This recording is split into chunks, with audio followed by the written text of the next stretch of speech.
GoldenEye was released in 1995 and demonstrates that good things come to those who wait. Pierce Brosnan's first Bond outing is a successful leap for the series into the 1990s. In the film, Bond is sent to recover the access codes for a Soviet satellite weapon named GoldenEye after they were stolen in an attack on a Siberian research facility.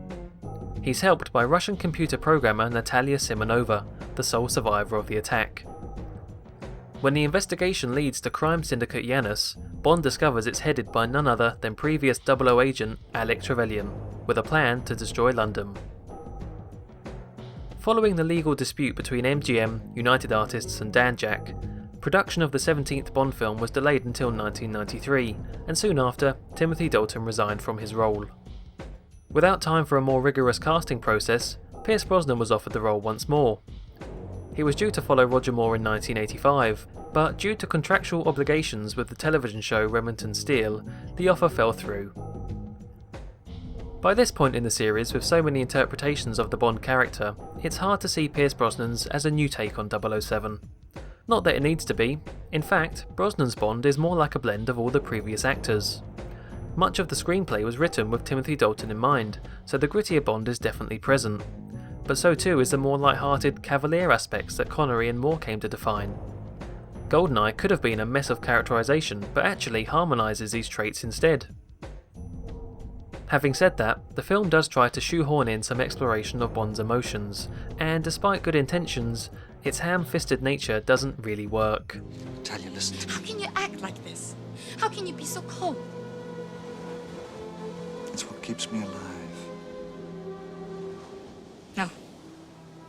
It's what keeps you alone. It had been 6 years since the previous Bond film, and GoldenEye had the daunting task of bringing 007 up to date for the 1990s. Okay, he still drinks and schmoozes his way through the film, but at least he stopped smoking. That's a start. In all seriousness, any attempt to truly modernise Bond would have defeated the very reason the series had lasted so long. 007 is meant to be an anti-hero, a politically incorrect spy stemmed from World War II. It's why so many were dubious of his position in a post-Cold War world. As M quite rightly points out, because I think you're a sexist, misogynist dinosaur, a relic of the Cold War. But in fact, M is one of the very reasons GoldenEye succeeded in updating the series. No longer a stuffy older gentleman, Judi Dench was chosen as Bond's superior, perhaps in light of Stella Rimington becoming the first female Director General of MI5 in 1992. Samantha Bond's Moneypenny still retains the flirtatious repartee, but finally points out the obvious. You know, this sort of behaviour could qualify as sexual harassment. Really? What's the penalty for that? Thankfully, Q is still Desmond Llewellyn. I mean really, who could replace him?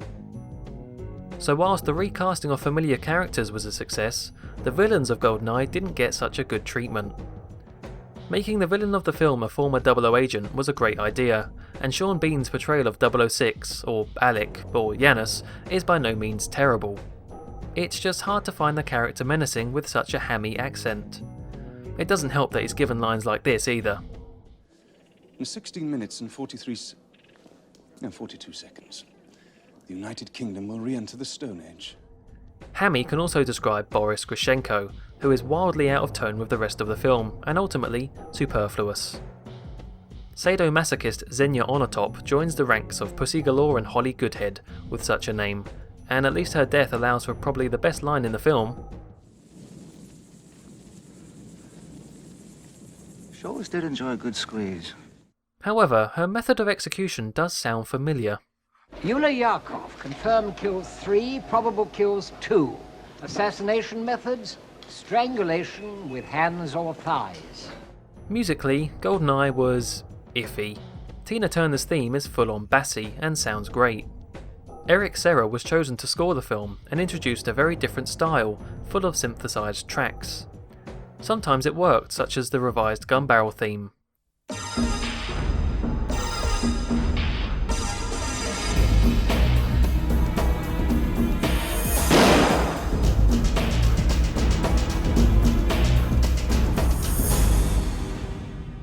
Sometimes it sounded more in tune with Mario Kart than James Bond.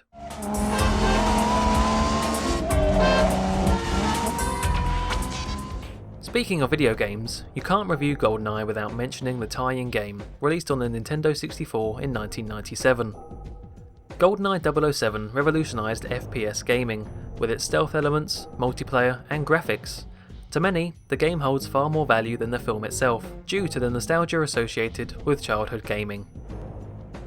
GoldenEye would eventually earn over $350 million upon release, overtaking Moonraker as the most successful Bond film to date, and rightfully so. It brought Bond into a new decade, with Brosnan as a solid choice for 007. Though many would argue this first outing was his strongest, Brosnan's era as James Bond was only getting started.